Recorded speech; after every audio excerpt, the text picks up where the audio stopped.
We welcome our viewing audience again today for another episode. This is episode number 3 on God's plan for saving souls. With me is Stephen Dickey. Stephen, thank you for joining us. Good to be here. And Abdul, all the way from the Middle East, thank you for joining us. My name is Rudy Harnish, and this is really important to understand all this, how God's plan is to save souls. In this last episode, we went back to the beginning, how sin entered the world. And the interesting thing is we maybe didn't cover all this, but God provided, even after their garments were stripped from them by Satan, this covering that we talked about, that they were then naked. God provided garments again. And the interesting thing is in the Torah, it mentions that God covered them with skins. Mm-hmm. So that's the first time when they saw death. And so an animal had to die. He didn't cover them with bark or with some other artificial clothes. He covered them with the skins of animals. And so the animal had to die, the blood had to shed, and it seems like that was probably the first sign of a sacrifice, that something had to die because they had sinned. And so we know that animals cannot atone for man's sin, but it showed a deep picture to Adam and Eve that sin causes death. At some point in time, Adam named all those animals. That's right. It's a good point. And this was something that he had a part in. Whether it's how far down the lineage it was, we are not told, and not going to infer because no one knows. But it's just all of a sudden that was affecting what he had a part in. That God gave him the part of naming, and there had never been death before. Yeah, that's very important because it tells us that both in the Quran and the Bible that Allah looked to Adam to name him. That's right. Very interesting. Yep. So when this animal, whatever it was, whether it was a lamb or whatever, when it had to die to cover them, that was a constant reminder. And the other thing I was thinking of, it had to be an incredible humiliation to Adam and Eve. They were first covered with light, or with this covering, and then now they had to walk around with skins. Right. Incredible humiliation. But we continue on with the sanctuary service as we look at this very important topic. So this was the beginning of the sacrificial system, and then it was expounded on a lot larger at the time of Moses. It seems that God's people, the children of Israel at that time, had forgotten a lot of this. And I think that God brought them out into Sinai. We talked about that the first time. Mm-hmm. This is where that all came from, Saudi Arabia, where Mount Sinai is. And this is where God gave the instruction to Moses. And it wasn't done in Israel, it was done in Saudi Arabia, to represent that God cares for people of the whole world, regardless of who they are. And so this was God's plan so that we might know. So we look at the sanctuary, because we found out in a verse that we have previously covered, God's way is in the sanctuary. And so we want to look at the sanctuary again. It tells us there, as an introduction into the sanctuary, there was this outer court, there was the holy place, a smaller part behind the holy place was called the most holy place, or the holiest of holies. And then the chief figure there of the entire system was the high priest. There were other priests involved, but the main figure was the high priest. Here in Exodus 25:8 in the Torah, it tells us, let them make me a sanctuary that I may dwell among them. This was God's purpose, because it seemed like the communication was, they no longer had this close communication between God and man after they sinned. Right. They would cause a separation. And yet God wanted to continue to communicate with mankind. But because man had sinned now, they could not come into the visible presence of Allah because they would be killed. And so God designed a system where he could still communicate with them out of his great love. He wanted to be in their midst. And so he designed the sanctuary system. And he was given instruction to Moses, let the children of Israel, make me a sanctuary that I may dwell among them. Yes. So this is the introduction to the sanctuary. First of all, God commanded it, that Moses had to build it. or his workers, and that's found in Torah in Exodus 25, 1 through 9. There, how this was to be built. Secondly, it was to be a movable tent, so that as they went from place to place, God would continue to be with them in their presence in this tent.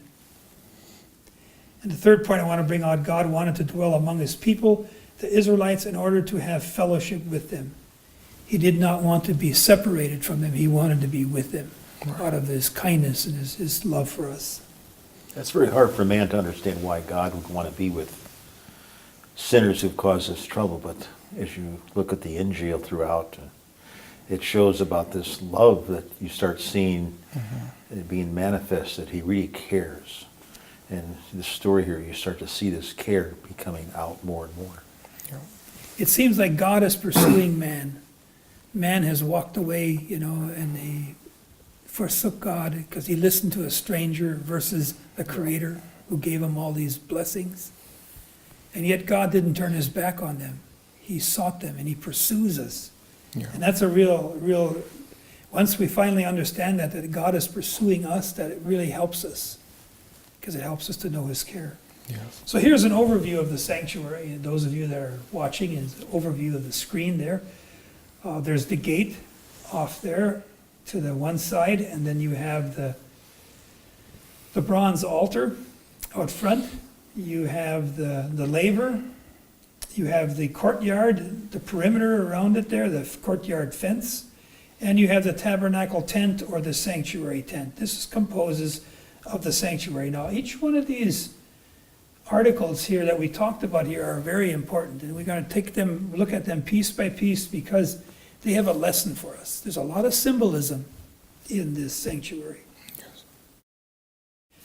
And there, once we get inside the sanctuary tent, once we look at the holy place and the most holy place, we see the articles there of furniture. There's the golden lampstand. There's the table of showbread. There's the ark, the altar of incense. And then there's a veil. There's actually a veil at the very beginning. I should maybe say it's a curtain at the very beginning where the door was. And then there's now this second veil or this second curtain that separates the two parts, the holy from the most holy place. Mm-hmm. And then inside the most holy place, what was called the Ark of the Covenant. Now this phrase, the Ark of the Covenant, is found both in the Quran and in the Torah. And I was just amazed, as a Seventh-day Adventist Christian, I never knew that. But the Quran mentions it, and it mentions some of the sacrifices in the Quran. And where did that all come from? Yeah. Come back from to the Torah in order to understand that. Yes. So as we continue on with the introduction to the sanctuary and its courtyard were constructed according to the pattern set by Allah. He set the pattern, he set the agenda, you might say, for Moses to follow. And there was a reason for that as well, wasn't there? Yeah, there was a reason. We study the sanctuary to understand God's plan of saving souls. Because there's a lot of misunderstanding, isn't there? Yeah. Everybody want to please God. Everyone want to be counted as a righteous person. But they don't have the full picture or the full plan to take them from point A to point B. So everybody is doing their own thing. Right. And they go off to different directions and different places, and they don't know where to go. And it's right in the middle of the Quran and in the Bible. Old Testament, the Torah, and in the New Testament, the Injil. It's interesting that Cain, he wanted to worship God, but he wanted to do it according to his way. Yeah. And he brought his sacrifice according to his way. And so it's not that he didn't want to do something for Allah. He wanted to please him, but his way. His way. Yeah. And so that doesn't work that way. And Adam and Eve, our first parents, when they discovered they were naked, they went and grabbed leaves. Right. So they want from their own work to cover themselves. Yeah. And it was not according to God's plan or God's method, you see. We're talking about the Torah, Abdullah. Maybe we know that because we are in this business. Yeah. Maybe explain to a viewer, a Christian who maybe is watching, so what are those guys talking about? So what's the Torah refer to? The Torah is considered to be the book that was given to Moses. And in it, the instructions that are given to God, by God to Moses, to the people, are to be given with strength and to be commanded to the people. So that'd be Genesis and Yes, Exodus, that's, yeah. Leviticus, and Yeah, these are the Numbers and 5 Deuteronomy. books, yes. Yeah. And they're called the 5 Pentateuch. Mm-hmm.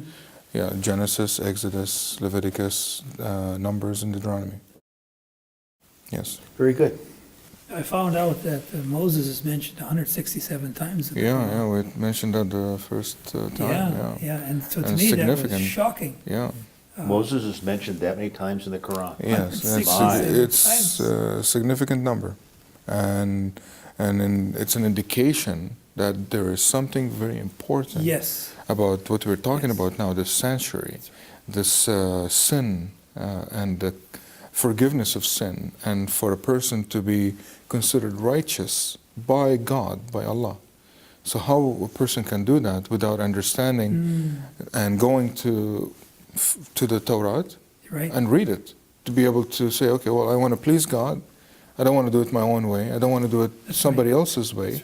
I want to do it Allah's way. Yeah. And then you have to read and do a study like this one to be able to understand the sanctuary, the plan of salvation,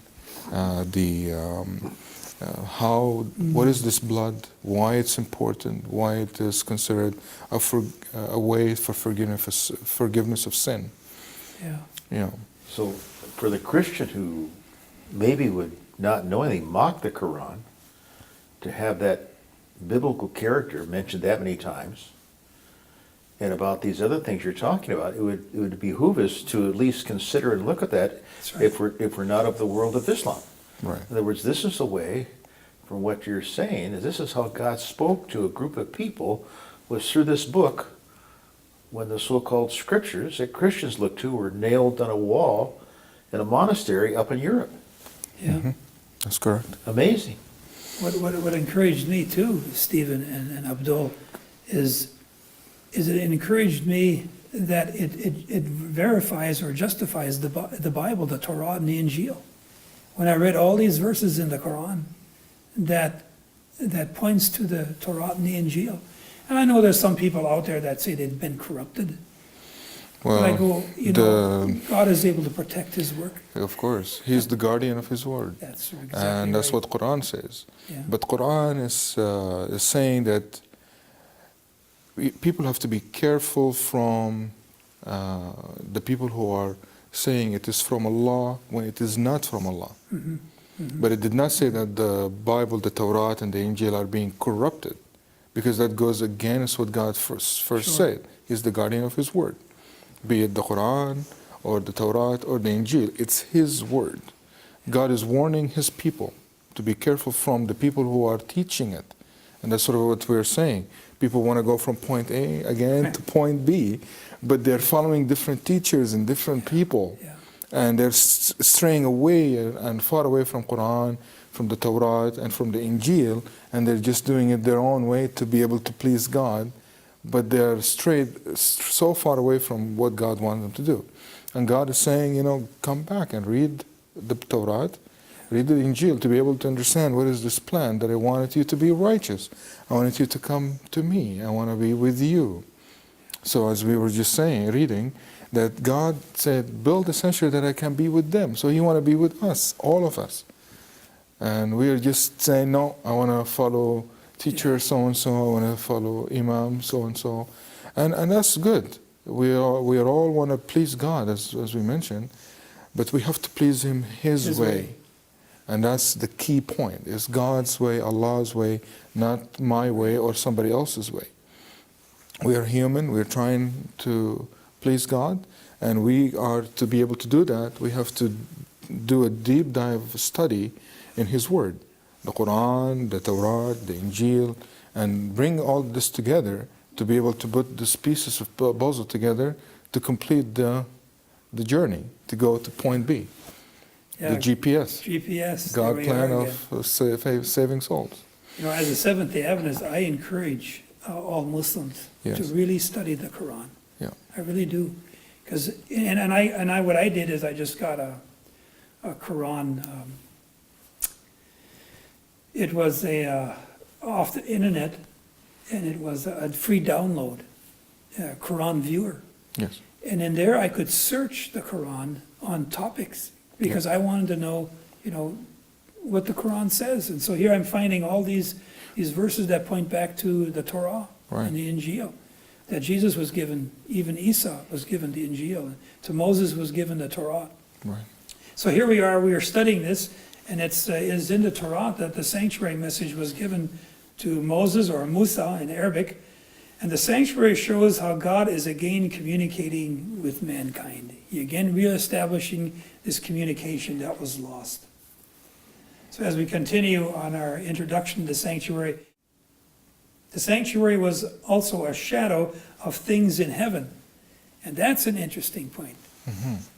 That this sanctuary, if we could maybe put it in language of children. When our children were small, I built them a sandbox, filled it with sand, and they would play. They loved to play in this sandbox. Yes. And they'd have small homes and a barn and animals and so on. They'd love playing with that. God has designed this movable sanctuary we're talking about that he was giving to Moses. It was, if I can use the word, it was kind of a sandbox model, so that human beings could understand what God was doing.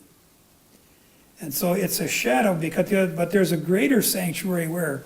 Yeah, in heaven. In heaven. And this one was patterned after the one that was in heaven. Right. So we might know God's ways.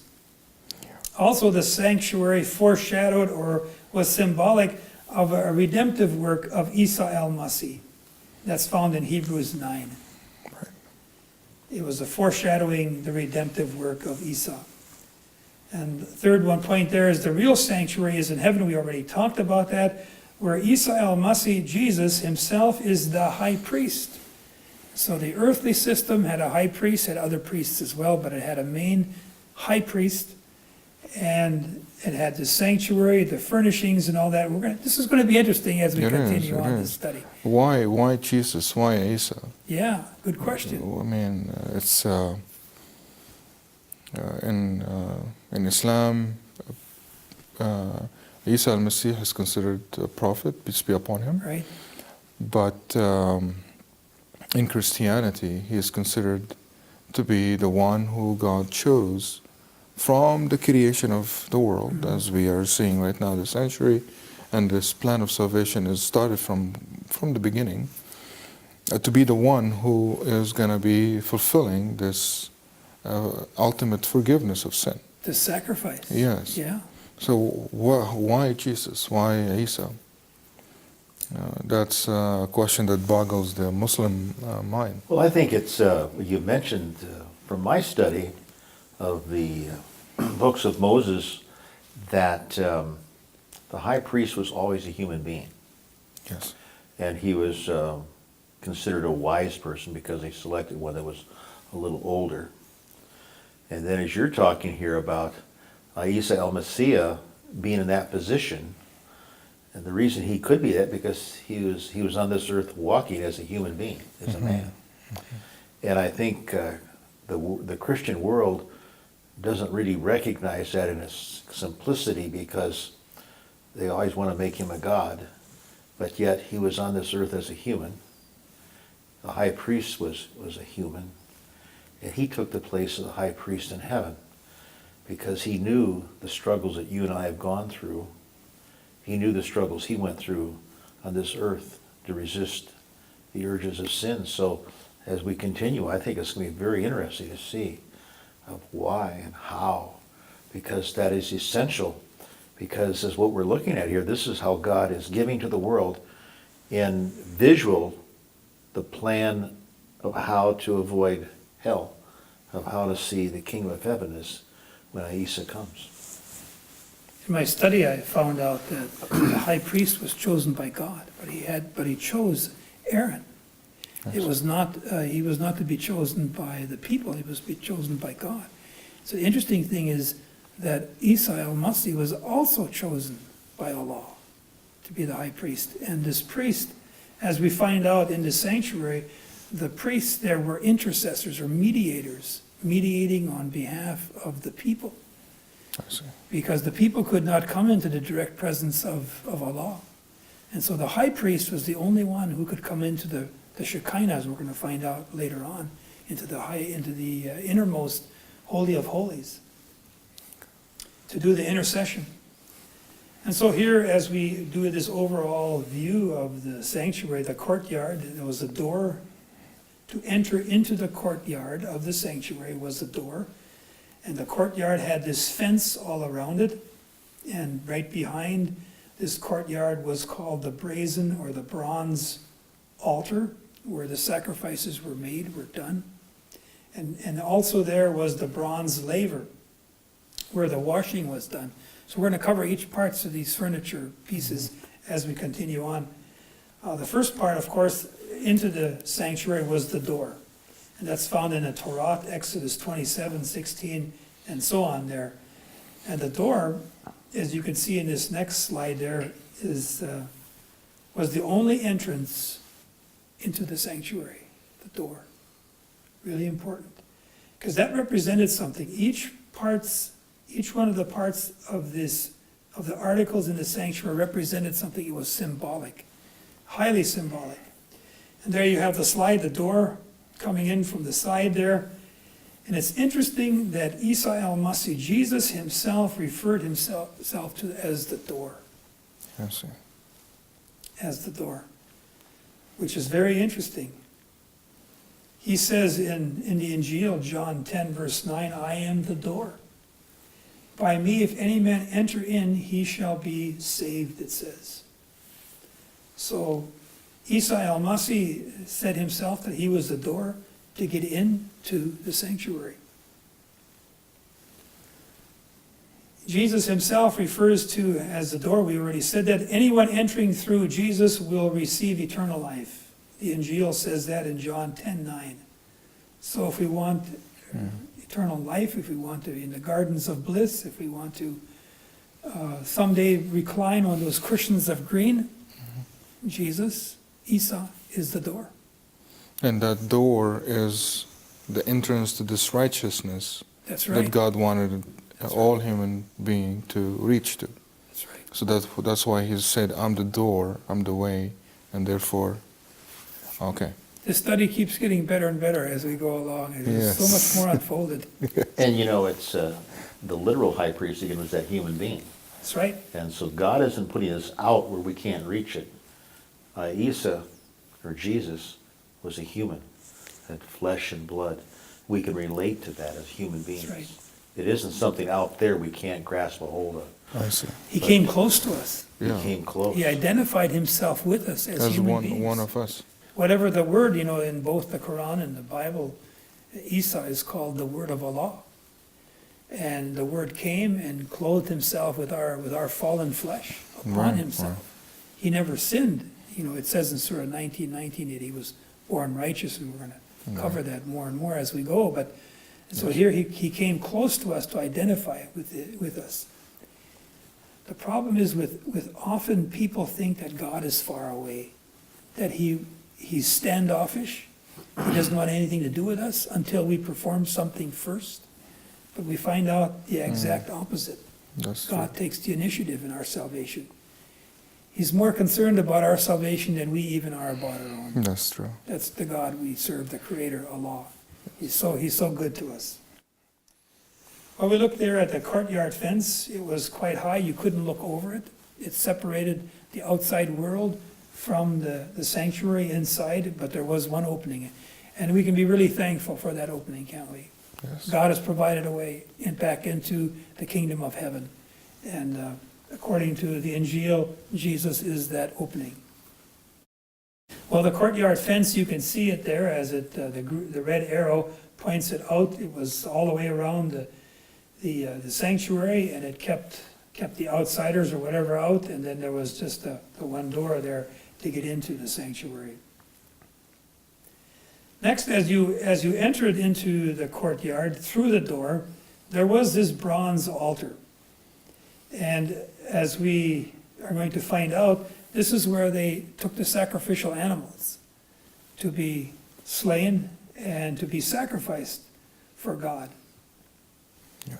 And as you can see from the red arrow there, this is the first article of furniture as you walked in through the door of the sanctuary. That's where it was, the bronze altar. There's another red arrow that shows it in more detail there. Right. So not everybody can be a high priest by themselves. Just go and grab a lamb or a sheep or a calf and slaughter it and be accepted by God. Then you become your own door, by the way.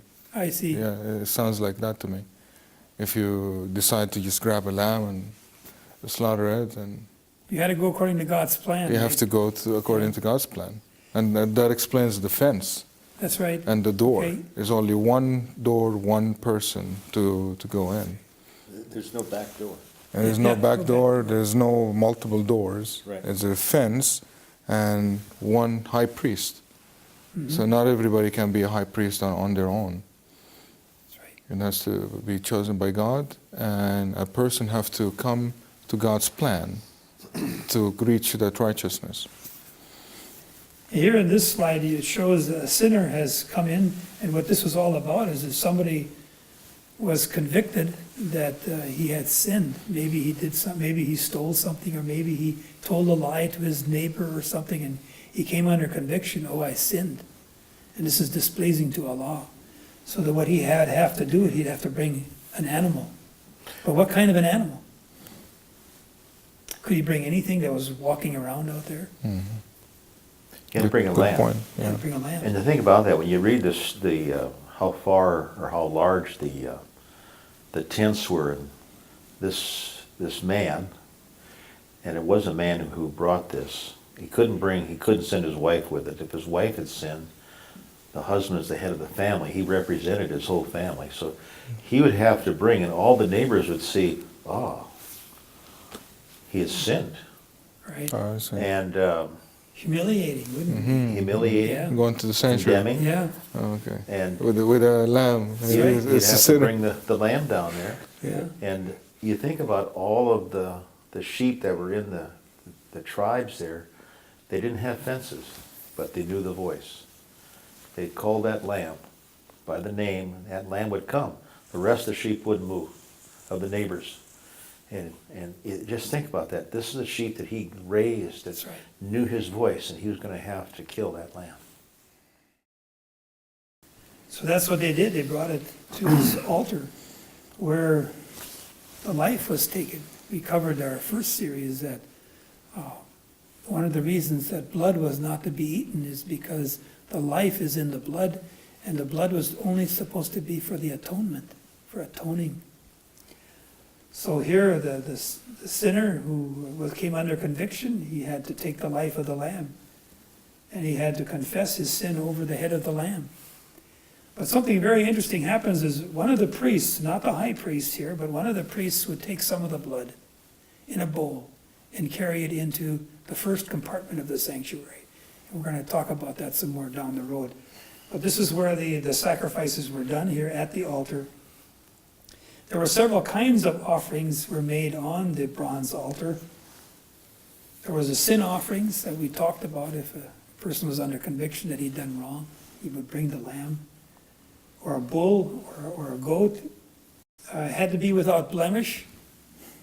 There could be you couldn't bring one with a broken foot, or if there was some other physical deformity, you had to bring the best that you had. And it had to be a male. Interesting, isn't it? Yes. But now you also could bring, if you were really poor, you could bring birds, two pigeons. You could bring those for the sin offering. And the sacrifice was necessary for forgiveness of sin. And the blood of the animal was for the atonement for sin. This was God's plan in the Torah at the very beginning. So we can understand a little bit, people might wonder, well, how does this all work? Well, this is God's plan, how he And it all foreshadowed something more as we continue on in our study. Sin, because sin was serious, and only shed blood, which stands for life, could pay for sin. But it couldn't just be anyone's life. It had to be the Word of Allah, who gave himself for us in the form of Isa al-Masih. Here it says in the Torah 17:11, Leviticus, "For the life of the flesh is in the blood, and I have given it to you on the altar to make an atonement for your souls. It is the blood that makes an atonement for the soul." So here we have it. This is one of the most important verses we can find in the Torah, is God's method of how to deal with this sin issue. The sacrifice was made, and it was the blood that was to atone for the soul. A question I have is, could the blood of animals really atone for the sins of mankind? Or was this symbolic? Well, God said, the sanctuary is a shadow. That's right. It's just a replica of what's in heaven. Right. So it's not being the ultimate thing, I think. So we're going to find out as we continue on. Stephen, you have something. When you move into the New Testament or the Injil, one of the names that Jesus or Isa has is the Lamb of God, Lamb of Allah.